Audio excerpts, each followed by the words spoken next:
মা হারা সেই ছোট্ট বানর পাঞ্চের কথা মনে আছে? খেলনা একটি পুতুলকেই মা হিসাবে বেছে নিয়েছিল সে। ঘটনাটি সারা বিশ্বেই ভাইরাল হয়। তবে এখন কেমন আছে সে? সেই পাঞ্চের বয়স এবার 1 বছর পূর্ণ হয়েছে। আর সেজন্যই জাপানের চিবার ইচিকাওয়া সিটি চিড়িয়াখানায় আয়োজন করা হয় বিশেষ উদযাপনের। ভিডিওতে দেখা যায় খাঁচার ভেতর ম্যাকাক বানরগুলো খেলছে।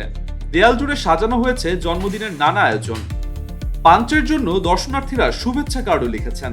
তাকে এক নজর দেখতে চিড়িয়াখানায় ভিড় করেন অসংখ্য মানুষ। ইচিকাওয়া সিটি চিড়িয়াখানার সেকশন ম্যানেজার তাকাশি ইয়াসুনাগা জানান, বিশ্বের বিভিন্ন প্রান্ত থেকে পাঞ্চের জন্য 2500টিরও বেশি জন্মদিনের কার্ড এসেছে। এত বেশি কার্ড এসেছে যে সবগুলোকে চিড়িয়াখানায় প্রদর্শন করাও সম্ভব হয়নি। তিনি বলেন, চলতি বছরের 19 জানুয়ারি সে বানরের দলের সঙ্গে বসবাস করতে শুরু করে। ওরাংওটাংয়ের খেলনাটি টেনে নিয়ে ঘুরে বেড়ানোর দৃশ্য শুধু জাপান নয়, সারা বিশ্বের মানুষের হৃদয় ছুঁয়ে গেছে। বানরদের দলে পাঞ্চ যোগ দেওয়ার পর তার পরিবর্তনে খুশি দর্শনার্থীরাও।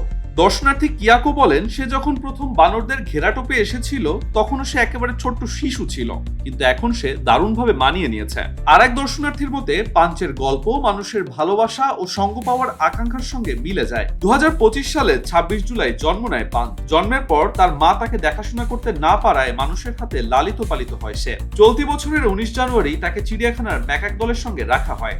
ধীরে ধীরে অন্য বানরদের সঙ্গে মানিয়ে নিতে শুরু করে পান। সেই সময়ও তার প্রিয় ওরাংওটাংয়ের খেলনাটি সবসময় তার সাথে থাকতো। ওরাংওটাংয়ের খেলনার সাথে পাঞ্চের সেই ছবি ও ভিডিও ছড়িয়ে পড়ে বিশ্ব জুড়ে। রাতারাতি অনলাইন তারকায় পরিণত হয় ছোট্ট বানরটি। তবে এখন বানরদের দলের সঙ্গে অনেক বেশি স্বাচ্ছন্দ্যে আছে পাঞ্চ। আর আগের মতো সবসময় তার প্রিয় খেলনাটির উপরও নির্ভর করতে হয় না তাকে।